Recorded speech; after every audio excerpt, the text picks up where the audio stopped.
Hai guys, ketemu lagi di YouTube channel Akulan dari Februari, channelnya traveling dan kulineran di Bali.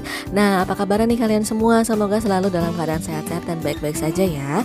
Semoga selalu dalam lindungan Allah Subhanahu wa Ta'ala. Dan di video kali ini aku masih berada di Karangasem nih. Aku tepatnya berada di pura terbesar di Bali ya, namanya Pura Besakih. Nah, Pura Besakih ini dikelilingi ya samping kanan dan kiri itu dengan penjual makanan dan minuman ya teman-teman. Nah, sekarang ini saya datang ke sini ini jam 11 siang ya. Cukup terik dan cukup panas. Nah, untuk alamatnya sendiri ini terletak di Jalan Gunung Mas, Desa Besakih, Kecamatan Rendang, Kabupaten Karangasem, Bali. Dan untuk Pura Besakih ini jika kalian ingin mengunjungi jam 8 pagi sampai jam 6 sore. Nah, di sini kita harus naiki anak tangga ya. Nah, sebelum kita masuk ini ya, kita harus membeli tiketnya terlebih dahulu. Cuman saya agak bingung sih ya di sini untuk beli tiketnya di mana karena penuh sekali untuk penjual makanan dan minuman ya teman-teman ya ini. Nah, ini saya lagi bingung cari-cari tanya nih sama pecalangnya yang di sini dulu ya. Oke, langsung aja kita tanya. Di sini juga banyak banget ya memakai adat pakaian putih. Ini banyak banget orang Bali yang melakukan sembahyang ke sini karena ini merupakan pura yang terbesar dan sakral ya. Jadi kayaknya mungkin seperti Masjid Istiqlal yang di Jakarta ya. Nah, ternyata saya membeli tiket ini harus belok ke sebelah kiri ya. Ini saya cari-cari di mana ya tempat penjualan tiketnya. Nah, di sini ternyata nih teman-teman ya, kita harus belok kiri. Dan kalau misalnya kalian lurus, ini merupakan tempat parkiran lagi ya. Jadi perbedaannya untuk wisatawan dan orang lokal Bali itu dia pasti parkirnya ke kanan yang lurus tadi ya. Karena itu jauh dari semacam kayak preman-preman atau guide yang memaksa untuk membeli kain, parkir mobil atau menjual jajanan makanan mereka gitu ya. Nah, ini ketika saya masuk ya, untuk pembelian tiketnya ini seharga Rp40.000 per orang. Nah, untuk warga asing Rp60.000 per orang. Nah, untuk harga tiketnya ini sendiri sudah termasuk sarung dan guide ya. Cuman saya nggak pakai guide, saya sengaja supaya saya lebih leluasa dan lebih bebas untuk memasuki area Pura Besakih ini. Dan saran saya jika kalian kesini, kalian datangnya itu jangan terlalu siang ya. Mungkin jam 10 atau sore karena cuaca sangat terik dan panas. Diharapkan juga kalian membawa payung ya teman-teman. Dan saran kedua, kalian selalu berhati-hati pada penjual jajanan makanan dan sarung yang ada di sini ya. Mereka itu memaksa sekali untuk menyewakan sarung mereka ya. Padahal kita ini membayar tiketnya ini sudah termasuk sarung ya. Jadi letaknya itu untuk parkiran di bawah untuk yang umum dan berjalan kaki saja di atas. Tidak perlu menoleh ke pedagang-pedagang ya teman-teman ya. Karena begitu mau noleh pasti langsung ditawarkan. Itu sih saran saya. Dan kenapa Pura Besakih dengan adanya pedagang memaksa ini saya juga kurang tahu. Memang saya dengar ya dari dulu memang seperti ini. Tapi ya kita waspada saja. Kita jika ditawarkan ya tidak usah perlu ya. Nah, langsung aja kita masuk ya teman-teman. Nah, sebelah sini itu banyak makanan juga ya sepanjang sekeliling Pura Besakih ini. Tapi bagi saya yang muslim dan bagi kalian juga yang muslim kesini ya berhati-hati karena ini kan banyak juga yang menjual sate babi. Namun penjual sate babi ini juga dia begitu tahu saya hijab, mereka tidak menawarkan ya teman-teman. Mereka menawarkan yang tidak berhijab atau yang sedang upacara. Yang habis upacara di sini yang menggunakan pakaian putih. Nah, Pura Besakih ini ya kembali lagi ke sejarahnya. Pura Besakih ini memiliki beberapa anak tangga yang terletaknya di bawah kawah Gunung Agung ya. Cantik sekali teman-teman ya.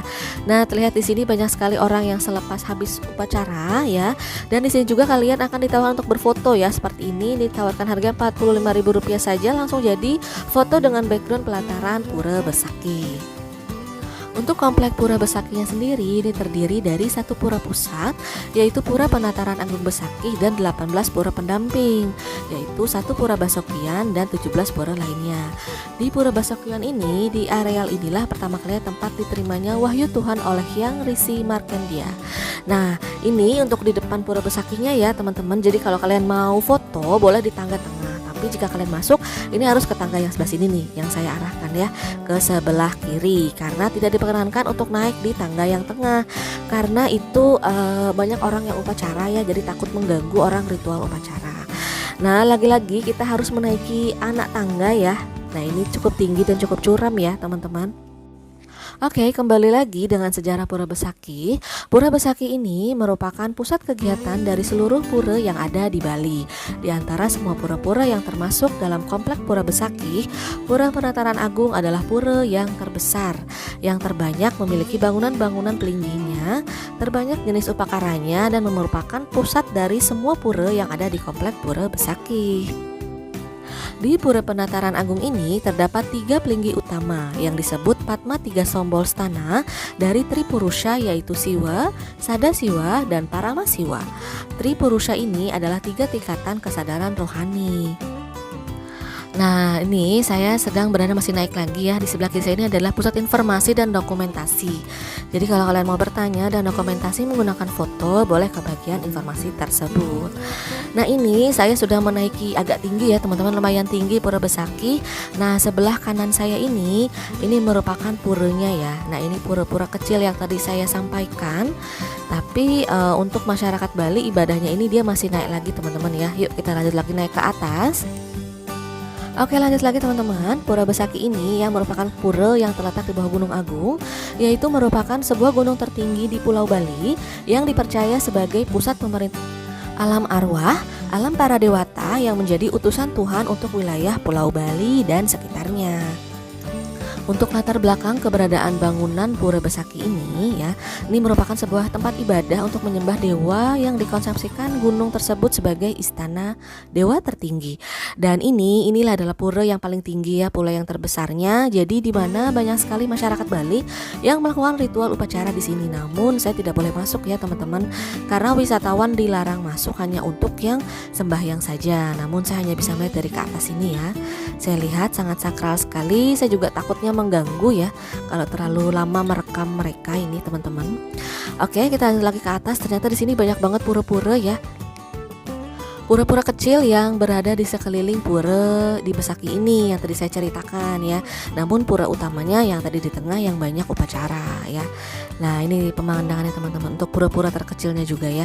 Yuk kita lanjut lagi naik yuk. Nah, di sini ada papan pengumuman yang tadi saya sampaikan tadi bahwa pengunjung atau wisatawan dilarang masuk ke pura ya. Begitu juga di sini harus suci ya. Artinya untuk wanita ini tidak boleh dalam keadaan haid ya. Jadi harus bersih sudah haid atau sebelum haid, seperti itu teman-teman.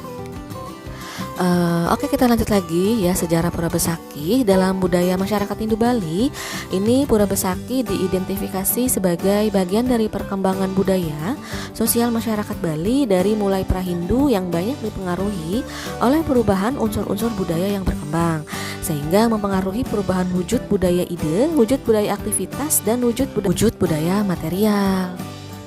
Nah, dan juga di sini itu terdapat lagi ya banyak pura di sini, pura-pura kecil, dan terdapat pedagang juga. Tapi tidak sebanyak yang di bawahnya, hanya satu atau dua saja teman-teman ya. Oke, kita lanjut lagi. Nah, ini puranya juga yang di dalam ya. Tidak banyak orang yang sembahyang ya. Dan di depan saya ini ada wisatawan yang menggunakan guide. Jadi saran saya, kalau kalian ingin menggunakan guide itu 4 atau 5 orang rombongan ya. Dan untuk jalan lurus itu jalan menuju ke parkiran luar. Nah, ini untuk yang wisatawan lokal juga teman-teman. Oke, sekian dulu review Pura Besaki dari video aku. Tunggu video aku berikutnya dan thank you, dadah.